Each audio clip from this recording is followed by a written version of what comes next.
En noviembre de 1922, el silencio del Valle de los Reyes fue roto. Durante siglos, aquella tierra había estado guardando secretos bajo la arena. Tumbas saqueadas, cámaras vacías, nombres olvidados. Muchos creían que Egipto ya había revelado todo lo que tenía que mostrar. Pero Howard Carter no estaba de acuerdo. Llevaba años excavando bajo el sol implacable, convencido de que algo importante seguía oculto. No buscaba fama, buscaba una tumba intacta. Y contra todo pronóstico, la encontró. El 4 de noviembre, un escalón apareció bajo la arena, luego otro y otro más. Carter supo que aquello no era una tumba cualquiera. Días después, frente a una puerta sellada, hizo un pequeño agujero. Introdujo una vela y miró dentro. Cuando le preguntaron qué veía, respondió con una frase que se volvió inmortal. Veo cosas maravillosas. Dentro estaba la tumba de Tutankamón, un faraón menor, un rey casi olvidado. Pero su tumba estaba intacta.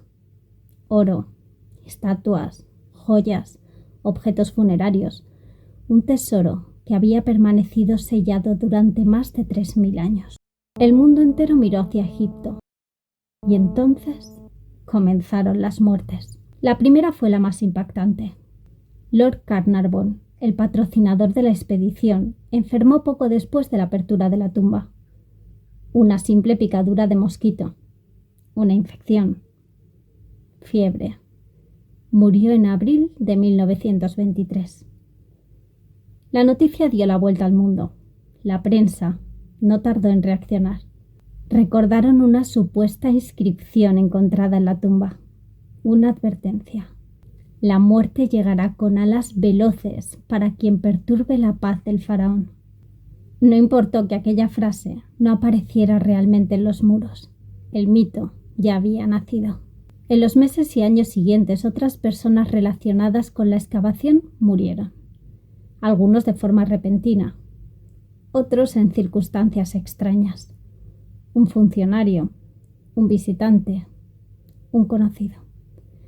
Cada muerte parecía alimentar la misma idea. La tumba estaba maldita. Los periódicos lo explotaron sin piedad. La maldición de Tutankamón vendía titulares y el público los devoraba. Pero había un detalle que rara vez se mencionaba. Howard Carter, el hombre que abrió la tumba, no murió. Vivió más de 15 años después del descubrimiento. Y aún así, la maldición siguió creciendo. ¿Por qué? Porque la mente humana no busca estadísticas, busca significado. En una época sin internet, sin análisis rápidos, sin contexto, cada muerte parecía conectada. Pero la mayoría de las personas que murieron eran mayores, vivían en una época con poca medicina y estaban expuestas a enfermedades comunes. Nada sobrenatural. Pero el miedo no entiende de lógica. Algunos científicos propusieron una explicación diferente. Dentro de tumbas selladas durante milenios podían existir bacterias, hongos o toxinas, esporas invisibles. Una explicación razonable, pero poco espectacular. La idea de una maldición era mucho más poderosa, porque tocaba algo profundo. Durante siglos, los egipcios habían hablado de la vida después de la muerte, de castigos, de protección divina. Perturbar una tumba no era solo un acto físico, era un desafío simbólico, y el mundo occidental había entrado sin pedir permiso.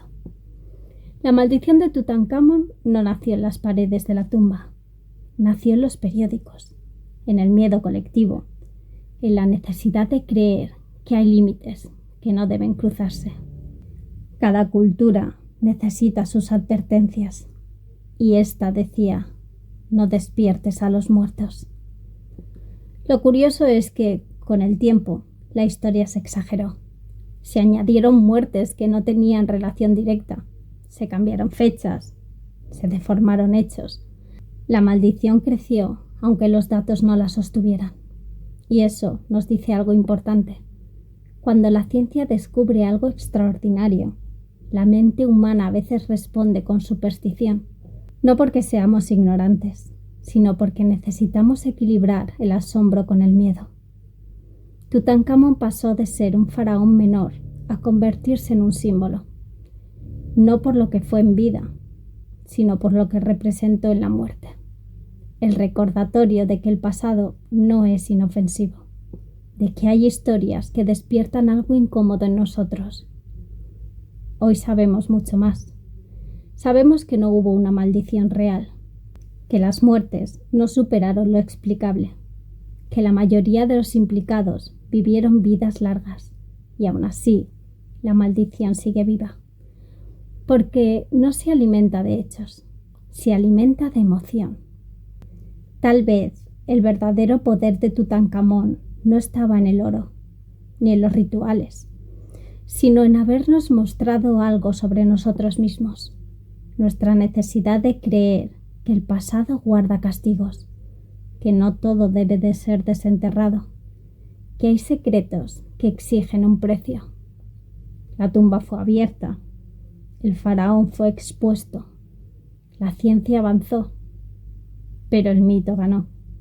Y quizás eso sea inevitable, porque mientras suene mi voz, la maldición de Tutankamón no habla de Egipto, habla de nosotros, de lo que sentimos cuando miramos al pasado y tememos descubrir que no estaba tan muerto como creíamos.